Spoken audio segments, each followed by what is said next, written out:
तो इस वीडियो में हम हिंदी का एक बहुत ही ज़्यादा महत्वपूर्ण टॉपिक पढ़ेंगे जिसका नाम है समास। आप किसी भी एग्जाम अगर जिसमें हिंदी आती है तो उसमें इससे 1-2 क्वेश्चन 100% मिलते हैं। तो अगर आप इस वीडियो को लास्ट तक देखेंगे तो आपके वो 1-2 नंबर पक्के हो जाएंगे, पूरी तरह से समझ में आएगा। पहले मैं आपको जो बेसिक है वो बता दूंगा, उसके बाद में एक ट्रिक साथ में देता हुआ चलूँगा कि हाँ इसे कैसे पहचानना है, ठीक है। और जो लास्ट में हमने क्वेश्चंस लिए हुए हैं इंपॉर्टेंट क्वेश्चन उन्हें देखेंगे और बस आपको लास्ट तक बने रहना। अगर आपको इसकी PDF चाहिए तो नीचे डिस्क्रिप्शन में एक व्हाट्सअप की लिंक दी गई है, वहाँ पर आपको PDF मिल जाएगी। आपको ग्रुप ज्वाइन कर लेना है, साथ ही में इंस्टाग्राम की ID दी गई है, आप वहाँ पर हमें फॉलो कर सकते हैं, ठीक है। चलिए सबसे पहले बता देते हैं समास का अर्थ होता है संक्षेप, ठीक है। आगे 2 या 2 से अधिक शब्दों से मिलकर बने हुए एक नवीन एवं सार्थक शब्द को समास कहते हैं। 2 या 2 से अधिक शब्दों से मिलकर बने एक नवीन और सार्थक मतलब साथ जिसका कोई एक अर्थ निकलता हो उसे हम समास कहते हैं। चलिए उदाहरण देखते हैं, जैसे रसोई के लिए घर, तो ये 2 या 2 से अधिक शब्दों से मिलकर बना हुआ है और एक सार्थक शब्द बना हुआ है, क्या, रसोई घर, तो ये हमारा हो गया समास। रोग से पीड़ित, तो इससे एक शब्द बना हुआ है रोग पीड़ित। वैसे सत्य के लिए आग्रह तो बना हुआ है सत्याग्रह। अब हम बात करेंगे समास के भेद। तो समास को 6 भागों में बांटा गया है। कौन कौन से? पहला है तत्पुरुष समास, दूसरा है कर्मधारय समास, फिर द्विगु समास, द्वंद्व समास, बहुब्रीहि समास और अव्ययीभाव समास। बस आपको सिर्फ और सिर्फ इतना करना है कि इन सारे नाम याद कर लेने हैं, ठीक है। बाकी सारा मैं बता दूंगा और कुछ टॉपिक में नहीं छूटेगा, सिर्फ आपको इनके नाम रटने पड़ेंगे। बाकी मैं सारा आपको ट्रिक या कैसे भी पूरा डिटेल से आपको बता दूंगा, ठीक है।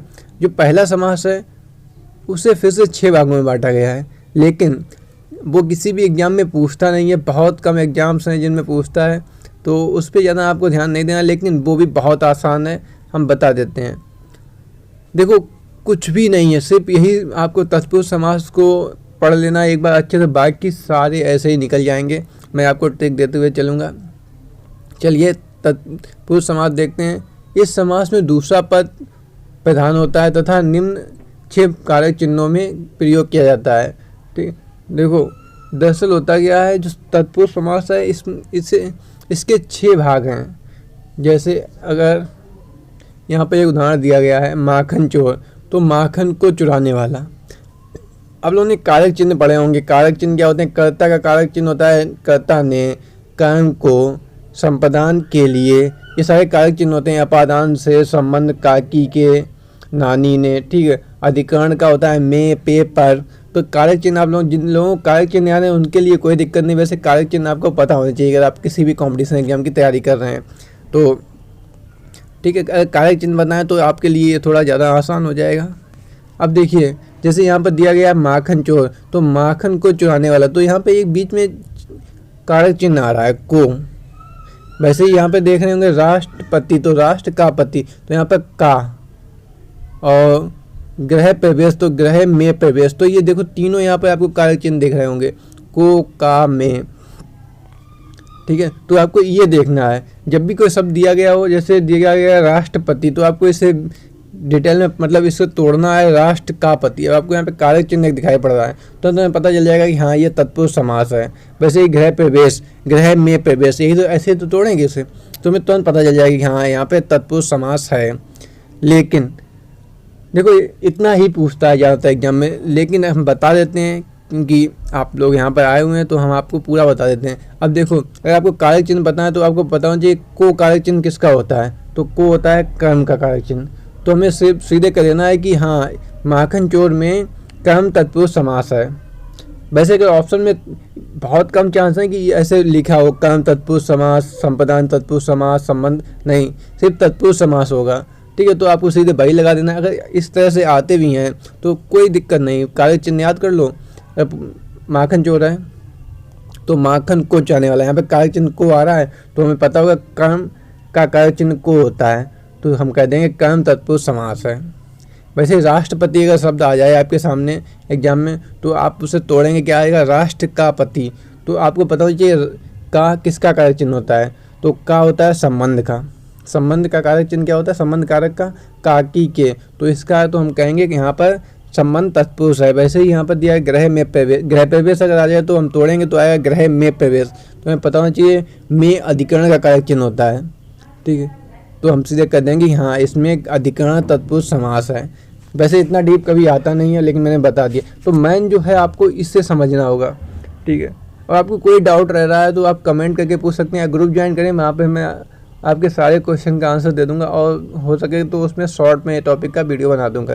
सिर्फ आपको ये वाला एक समास याद कर लेना है, बाकी सारे बहुत आसान है।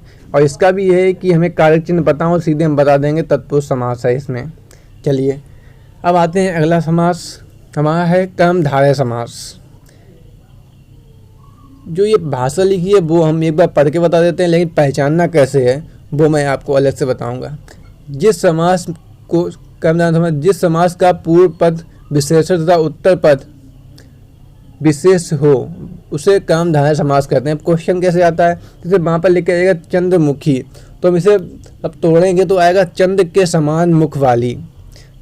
तो ध्यान रखना, जब हम तोड़ेंगे तो यहाँ पर जो पहला शब्द होगा वो लास्ट वाले शब्द का गुण बताएगा, मुख का गुण बता रहा है कि चंद्र के समान है। जैसे नील कमल आया तो तोड़ेंगे तो नीला है जो कमल, ठीक है, तो कमल का गुण बताया है नीला। जब पहला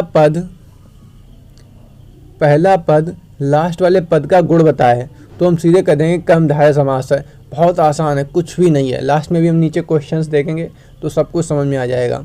जैसे देखो यहाँ पे चंद्र के समान मुख वाली, तो मुख का गुण है कि चंद्र के समान है ना। तो इस तरह से बहुत आसान है, सिर्फ इतना समझ में आना चाहिए। द्विगु से आसान तो कोई समास होगा ही नहीं। जिस समास का पूर्व पद संख्यावाचक हो उसे द्विगु समास कहते हैं। अब इसे याद कैसे रखना है,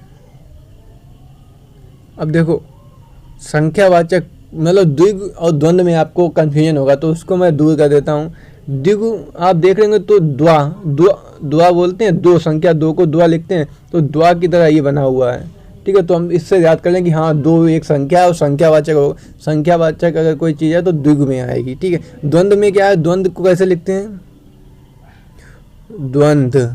अब देखो यहाँ पर जो ना है ये बिल्कुल योजक चिन्ह की तरह लगता है, तो उसमें योजक चिन्ह होता है, तो द्वंद्व को ऐसे याद करेंगे, वो हम आगे देखेंगे। पहले हम द्विगु की बात करें तो देखो द्विगु में जो पहला पद होगा वो संख्यावाचक होगा, त्रिलोक, तीन लोकों का समाहार, ठीक है। तो देखो तीन आ रहा है, इधर त्रि आ रहा है, तो सीधे कह देंगे द्विगु समास है।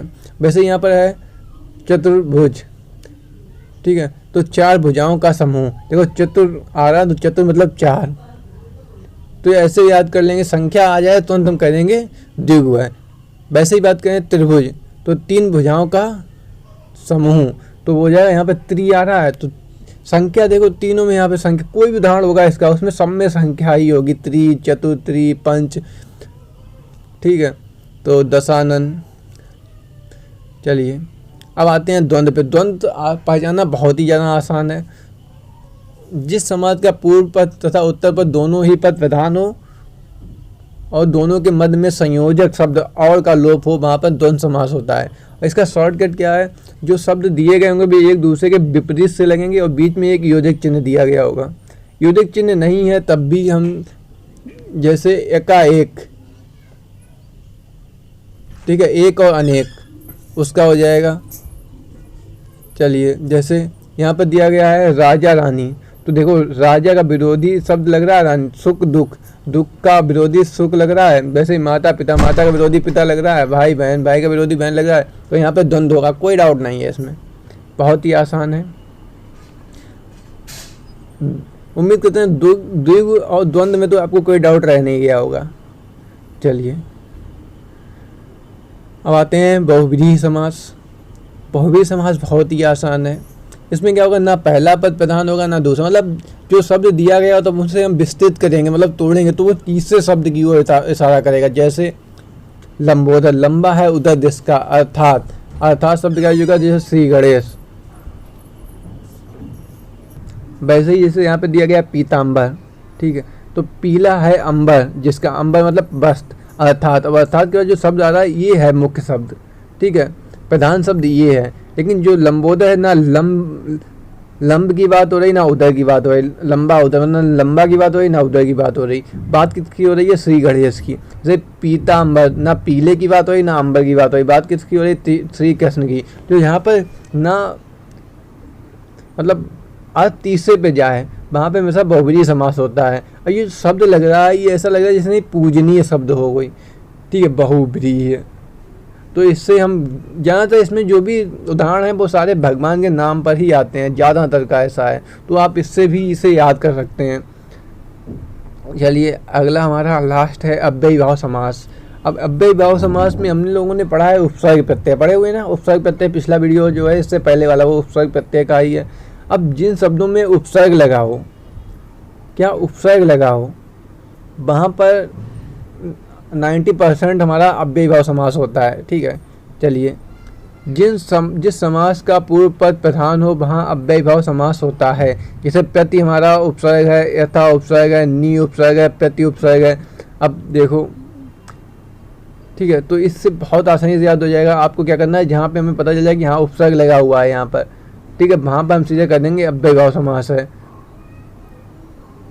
तो हमारा क्या देखो, हाँ समझ में आ रहा ना, प्रतिदिन तो प्रत्येक दिन, ठीक, यथाशक्ति शक्ति के अनुसार, निडर डर के बिना, प्रतिवर्ष हर वर्ष, ठीक है। अब हम कुछ क्वेश्चंस लेंगे, उम्मीद करते हैं आपको समझ में आया होगा। अगर कोई डाउट है तो आप बता सकते हैं। चलिए यहाँ पर लिखा हुआ है समास का अर्थ होता है। तो समास का अर्थ क्या होता है, सबसे पहली लाइन मैंने बताई थी, समास का अर्थ होता है संक्षिप्त। दूसरा क्वेश्चन है समास कितने प्रकार के होते हैं। तो भाई बताओ समास कितने प्रकार के होते हैं, भूल गए। समास 6 प्रकार के होते हैं।